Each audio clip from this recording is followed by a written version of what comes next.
taking this thing apart, it's nothing to it. Your gravity gun has a little screw on the side right here. I don't know if you can see that, but I'm just unscrewing that.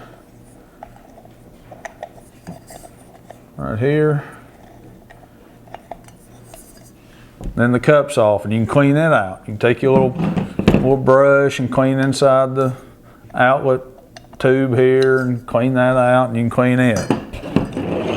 The front here, where your needle and all that assembly is, just take that apart, turn it counterclockwise. This cap will obviously fall off, okay? Then come to the back here and go ahead and back that flow control all the way out. Now be careful, there's a spring in there. Okay, see the spring? Now once that spring's out, you can come to the front of your gun with a little crescent wrench, and I don't know the parts, I'm sorry, I don't know the names of these things, but there's a little retaining, I don't know, there's a little thing on the front, and you just turn it counterclockwise, and it cinches down twice. So the first time you break it free, you got to do it again. So what I mean by that is, you saw it break loose there a second ago, I've got to do it again to kind of get it to turn. Okay, so once that's out, it's just a little cap for your needle. You got to clean the inside of that real good too. Run water through it and take you a little brush. And then your needle right here, if you can see it, you just push your needle, it comes out the back. At that point, you can run water down through here, and it comes out the front, and put water in through there and take your brush and go to town with it. So you do that a few times, this thing cleans up really nice, and you don't have to worry, you know, just paint or polish set up in there and gum everything up. Putting it back together, really easy. Just take this little thing here, I don't know if you can see that. Take this little needle cap or whatever that thing's called, right here. Just want to screw it in to the front. Take your crescent wrench, tighten it down. Now tighten it, but don't torque a piss out of it now. You'll never get it back off. So just tighten it good. Okay, once that's done, you come to the back of your gun with your needle, right here. There's a hole inside of it. You run it through like this. Make sure it kind of comes through the trigger here. Push it all the way in. Take your spring. Take that cap right there.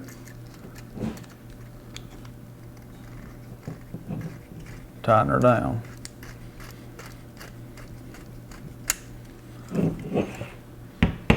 Go ahead and put your cup back on, right here.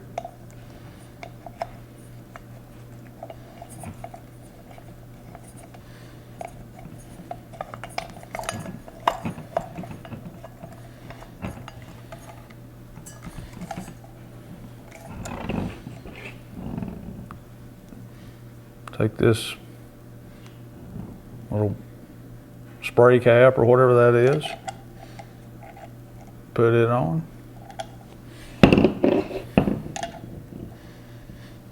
Then come in with this top part, screw it down, and you're done. Now, one of the things that I failed to mention a minute ago is, you know, sometimes when you're painting, you want the fan to be this way, and sometimes you want it to be that way. And you can accomplish that by changing the orientation of this tip here. Now, when the tip is going straight up and down, that means your fan will be in this direction here. It'll be like this. And if you move the tip to where it's flat like this, your spray will be the opposite. So really 3 adjustments on this spray gun: flow, fan, and orientation of the fan. That's all there is to it. This spray gun, really not much to it either. You have a cup, okay? Have this down tube here. You have a filter that goes on it. Okay. Put the unit together like this. Has a little thing there that you kind of tighten it down with. All the other controls work the same with the flow and the fan and the orientation of the flow, or the orientation of the fan. And taking it apart, you've got the only thing that's different is taking the cup off. You got a nut right here. You just want to turn it clockwise, and your whole cup comes apart. So that's really kind of all there is to how the spray guns work, and the way you take them apart and clean them. The next thing I want to talk about is the different kinds of paints you shoot with it and the types of needles that you use to accomplish that. So the $1 million question is, can I shoot latex out of this paint system? And the answer is yes, you can, but you got to thin your paint properly and you got to use the right size needle. Now I'm not going to go into a big tutorial on how to thin paint because I have another video that shows you how to do that. But basically, if you're going to shoot latex, you need to thin it with water and some of this stuff called Floetrol. And if you're going to thin like a furniture grade finish paint, thin it with water and a product kind of like this General Finishes extender works really good. So you need to thin it properly and you need to use the right size needle in your spray gun. Now Fuji, they offer a lot of different size needles, but I have 3 of the most commonly, I guess commonly used ones, or the most common sizes, the 3 that work best for me.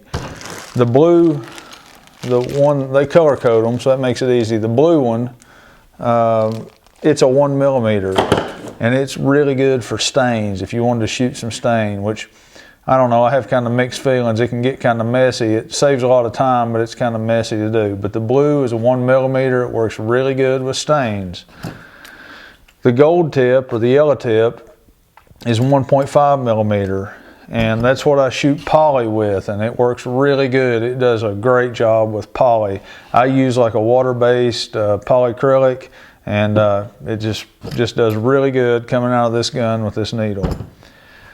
The green tip is 1.8 millimeter, and that's what I use to shoot thinned latex and thinned like furniture grade, finish grade paint, and it does a great job with that. So if the paint's thin properly, and you're using the right gun or the right needle in the gun, you'll get really good results with it.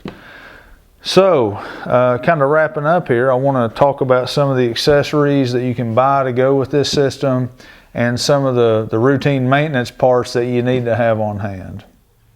There's not a whole lot of accessories you need to think about buying with this system. I mean, you want to get needles for the different applications that you're going to be using, but one accessory I recommend you thinking about is this flexible hose.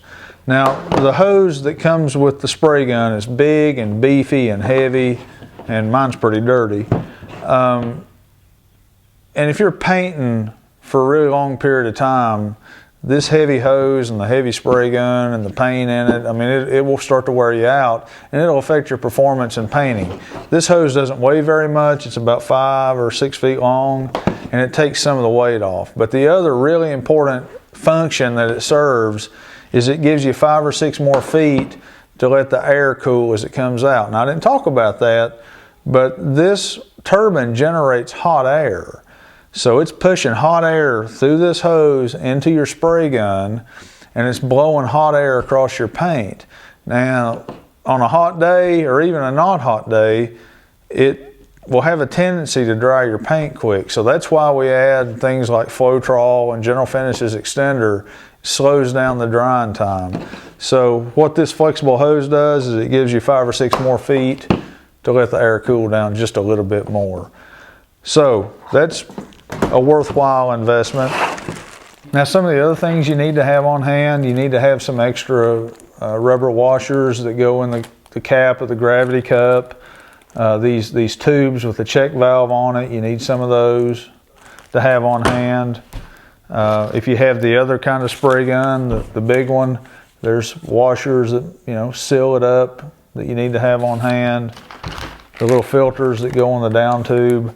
Just any of those things that look like they'd wear out, you need to have an extra on hand. Now this stuff don't wear out real often, but when they do wear out, you need it. And if, like in the case of these little check valves, the spray gun will not function if you don't have that on there. So those are the kinds of accessories or spare parts you need to have on hand to keep work moving. So closing thoughts on this machine is that I love it. I've gotten great results from it ever since it came out of the box. Factory quality results.